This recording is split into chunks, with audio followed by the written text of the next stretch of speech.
கர்த்தருடைய பரிசுநாமத்துக்கு ஸ்தோத்திரம் உண்டதாக. நம்ம ஆண்டவர்களை கர்த்தர் சில வசனங்கள் தந்திருக்கிறார். சங்கீதம் 12:1 பார்ப்போம்.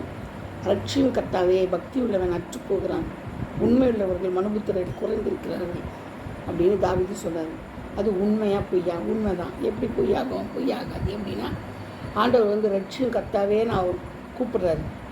ஏன்னா அந்த அளவுக்கு என்ன செய்யலை, அந்த அளவுக்கு ஜனங்க ரட்சிக்கப்படலைன்னா அதுக்கு ரட்சிப்பனா என்னன்னு தெரியாது.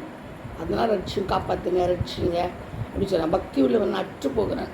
ஒருத்தவங்களோட என்ன இல்லை, பக்தியே இல்லை. பக்தி இல்லாமல் இருமாப்பா நடக்குது.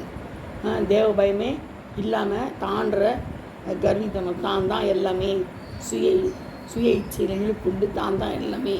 ஒரு சிலர் நினச்சிக்குவாங்க நம்ம சொன்னது தான் சட்டம், நம்ம சொன்னோம். ஒரு சிலர் அதை விட இன்னும் கொஞ்சம் அதிகமாக என்ன நினைப்பாங்க, நம்ம தான் கடவுள், நம்ம தான் பெரிய தீர்க்கதரிசி, நம்ம தான் நினச்சிக்குவாங்க. இப்படிலாம் கூட இருக்கிறாங்க. பக்தி உள்ளவன் அற்று போகிறான். பக்தினால என்னன்னு தெரியாத அளவுக்கு போயின்னு இருக்காங்க.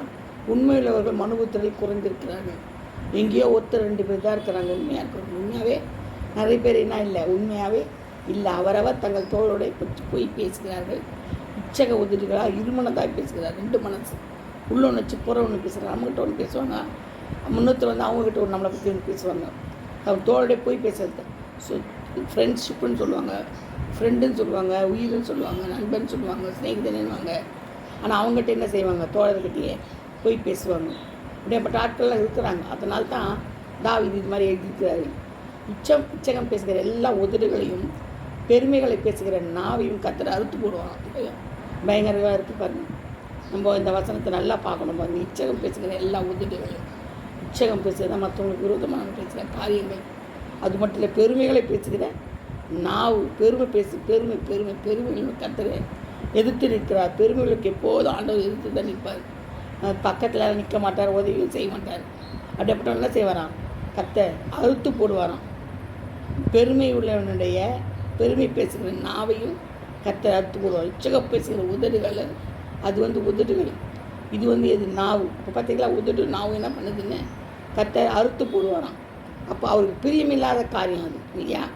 அவர்கள் எங்கள் நாவுகளால் மேற்கொள்வோம் என்று, எங்கள் உதடுகள் எங்களுடையது, யார் எங்களுக்கு ஆண்டவன் என்று சொல்கிறார்கள். பார்த்தீங்களா எவ்வளோ ஆணவம், எவ்வளோ தலைகணம் பார்த்தீங்களா. அதனால தான் ஆண்டவர் ஒருத்தர் சொல்கிறார், வணங்கா கழுத்து ஜனங்கள்னு பழைய சொல்லியிருந்தார். ஆதியாகமத்தில் சொல்லப்பட்ட யாத்திராத்தில் சொல்ல வணங்கா கழுத்து ஜனங்கள்னு சொல்லிட்டார். ஜனங்களை இந்த இஸ்ரவேல் ஜனங்களை பார்த்து சொல்லிட்டார் மோசைக்கிட்ட. பார்த்தீங்கன்னா இது என்ன, இது நாவுகளால் மேற்கொள்வோம், எங்கள் உதடுகள் எங்களுடையது, யார் எங்களுக்கு ஆண்டவனே யாருன்னு கேட்க ஆரம்பிச்சிட்டாங்க. பார்த்தீங்களா இவ்வளோ துணிகரமான அவங்களுக்கு வாழ்க்கை, இவ்வளோ பயங்கரமான துணிகரமாக இருக்கிறாங்க. பார்த்தீங்களா இந்த மாதிரி ஆட்களை என்ன செய்ய முடியும்? ஆண்டவர் தானே செய்வார், பார்ப்பார்.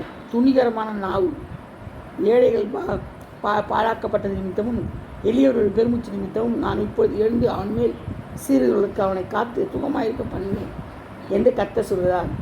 கர்த்தருடைய சொற்கள் மண் குகையில் 7 தரம் ஊக்கி உடமிட்டப்பட்ட வெள்ளிக்குப்பான சுத்த சொற்களாக இருக்குது.